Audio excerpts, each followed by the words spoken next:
The Senate grills Trump's MAHA pick for Surgeon General. An Idaho woman is behind bars for an alleged arson attempt involving a stolen ambulance. And the Department of War butts heads with its AI provider. I'm Georgia Howe with Daily Wire Executive Editor John Bickley. It's Wednesday, February 25th, and this is Evening Wire. President Trump's pick for Surgeon General and a MAHA favorite, Dr. Casey Means, was grilled by the Senate Health Committee today. Means is an outspoken critic of the medication-first health model and recently published a book about lifestyle interventions. She's also supported parents' rights to choose which vaccines their children receive. Here's Means defending parents' rights to pass on the hepatitis B vaccine, typically given shortly after birth. I do think that this administration is committed to making sure we have the safest vaccine schedule and that parents have the opportunity to have shared clinical decision-making on specific vaccines with their doctor so they can make the best decisions for their family. This is not a condemnation of the vaccine generally, which I am very supportive of.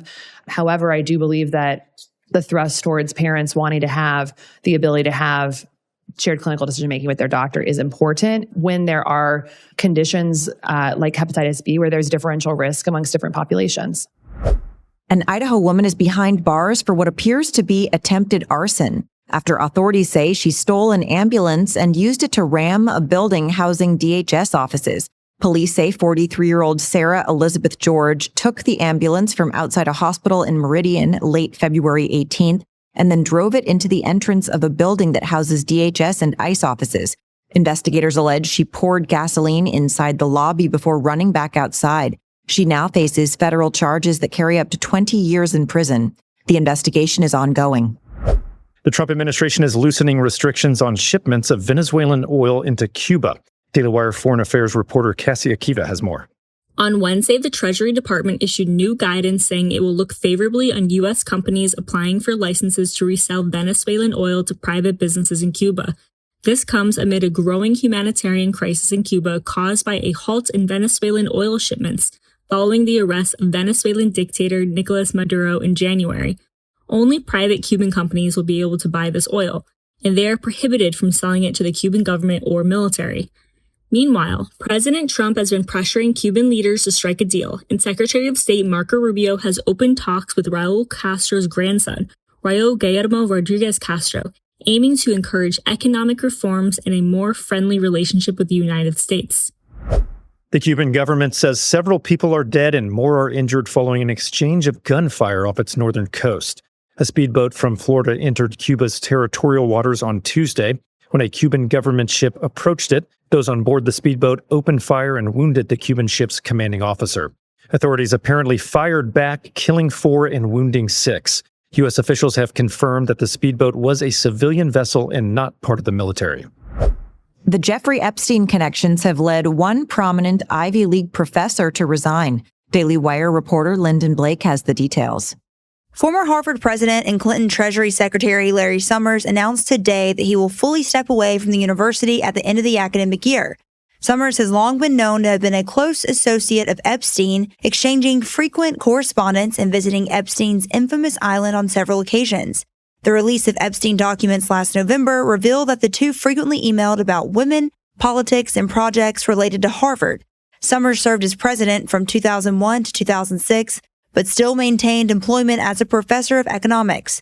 While denying any legal wrongdoing, Summers has faced significant criticism from students and faculty alike. ICE will continue to have access to data from a less than obvious source, the IRS. Daily Wire reporter Zach Jewell has the details. A federal appeals court on Tuesday allowed the Trump administration to continue a policy that permits the IRS to share certain taxpayer address information with ICE. Immigration advocacy groups had sought a preliminary injunction to block the policy, but the U.S. Court of Appeals for the D.C. Circuit affirmed a lower court's decision denying that request. The dispute began in early 2025 after reports that ICE was seeking the last known addresses of roughly 700,000 undocumented immigrants from the IRS. On April 7, 2025, the IRS and the Department of Homeland Security formalized the arrangement in a Memorandum of Understanding, outlining how ICE could request address information under federal law. The new arrangement allows the IRS to provide a taxpayer's last known address if ICE submitted a valid request related to a non-tax criminal investigation. War Secretary Pete Hegseth reportedly threatened Anthropic this week after the AI company tried to set limits on military use of its model. Daily Wire reporter Tim Pierce has more. Anthropic is the first AI company to receive entry to the military's classified systems, and its AI model, Claude Gov, has been integrated for military use. According to the New York Times, Anthropic leadership has told the Pentagon that its model cannot be used to surveil Americans, nor in autonomous weapons without human oversight. Hegseth told Anthropic's chief executive in a Tuesday meeting that the law should be the only limit on military conduct. Hegseth has given Anthropic until the close of business on Friday to assent to the Pentagon's demands. If not, Hegseth threatened to invoke the Defense Production Act, which would allow the military to use Claude Gov for free.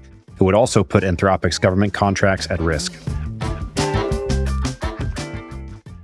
I'd like to introduce you to Gabby Stout. She's a high school junior in North Carolina who was inspired by Charlie Kirk and wanted to honor his legacy by painting a message on her school's Spirit Rock.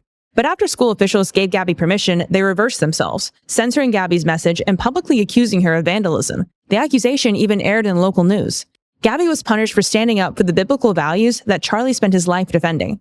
Now, our friends at Alliance Defending Freedom are representing Gabby in court to hold the school district accountable for violating her constitutional rights. We want to make sure Gabby knows she's not standing alone. With just a few minutes, you can go to joinadf.com/wire or text WIRE to 83848 and send her a quick message of support. That's joinadf.com/wire. Send Gabby an encouraging note or verse that will lift her spirit today. Gabby's courageously standing up for the values that Charlie fought for and that the Daily Wire stands for, including free speech. Go to joinadf.com/wire or text WIRE to 83848 for Alliance Defending Freedom today and support Gabby. Texas Republican Representative Tony Gonzalez is facing mounting pressure from his own party to resign, despite a razor-thin House majority. Here with more on the scandal engulfing his campaign is Daily Wire immigration reporter Jenny Tare. Recently revealed text messages indicate Gonzalez did in fact engage in an extramarital affair with a married staffer. Gonzalez is accused of having an inappropriate relationship with 35-year-old married mother Regina Santos Aviles, who went on to commit suicide last year. Gonzalez, a 45-year-old husband and father of 6, has denied the allegations. Santos Aviles committed suicide last September by dousing herself in accelerant and setting herself on fire at her home in Uvalde, Texas. Last week, the San Antonio Express News published text messages allegedly sent between Gonzalez and Santos Aviles, which showed Gonzalez making sexual requests of the staffer, including requests for her to send, quote, sexy photos. In one exchange, the staffer replied, "This is too far, Tony." In another message, she wrote, "This is going too far, boss." Santos Aviles' widow, Adrienne Aviles, told the Express News Tony abused his power. He should have held himself to a higher standard as a congressional leader. The scandal has hobbled Gonzalez's re-election campaign, with polls showing him trailing GOP challenger Brandon Herrera. New York City Mayor Zohran Mamdani says he does not believe anyone should be charged after a mob surrounded NYPD officers and flung snowballs at them. Mamdani says that he disagrees with calls to charge those responsible, despite 2 officers having to go to the hospital because of it. While he acknowledged the injuries, he said this. Look, I've seen the videos of this snowball fight. I think that it was a snowball fight. The mayor's comments are at odds with other New York officials, including Police Commissioner Jessica Tisch. She called the mob's actions, quote, disgraceful and criminal. Tisch went on to say that NYPD detectives are investigating the matter.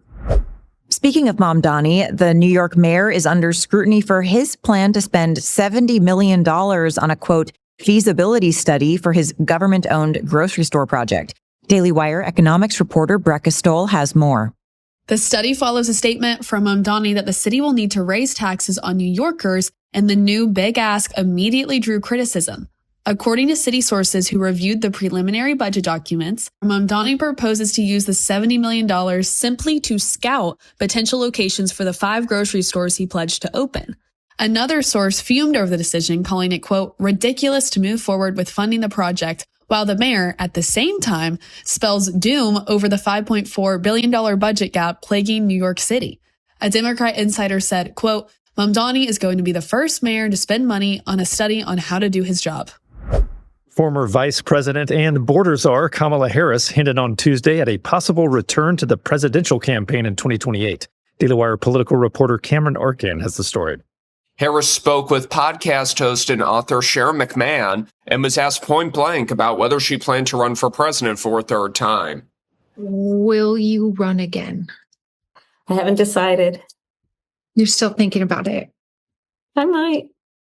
Early polls, according to CNN chief data analyst Harry Enton, have not been kind to the twice-failed candidate. He told host John Berman that Harris, polling at just 18% second to Governor Gavin Newsom, was in a precarious position if she intended to drop in on a Democratic primary. In addition to Newsom, former Transportation Secretary Pete Buttigieg and Representative Alexandria Ocasio-Cortez are polling at 13 and 12%, respectively.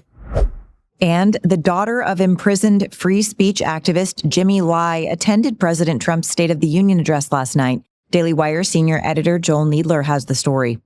Claire Lai's father is now serving a near-life sentence in Hong Kong under Beijing's national security law. Lai founded the newspaper Apple Daily and openly challenged the Chinese Communist Party by commemorating Tiananmen Square and defending the freedoms promised under the Sino-British Joint Declaration. He was arrested in 2020 for, quote, collusion with foreign forces. His imprisonment and Claire's subsequent appearance puts direct pressure on UK Prime Minister Keir Starmer, who holds a legal responsibility to defend British citizens detained abroad and to enforce Britain's treaty commitments to Hong Kong's autonomy. Fear is growing over Britain's credibility and whether Lai's ongoing imprisonment signals to hostile regimes that there are little to no consequences for detaining British citizens. All right, those are your drive home updates. To learn more about these stories, go to dailywire.com. And in case you missed it earlier today, we covered some major stories, including President Trump's fiery State of the Union address, the state of tariffs after the Supreme Court struck down several, and the nation's largest bank officially acknowledging that it did debank the president. Thanks for tuning in. We'll be back tomorrow morning with another full edition of Morning Wire.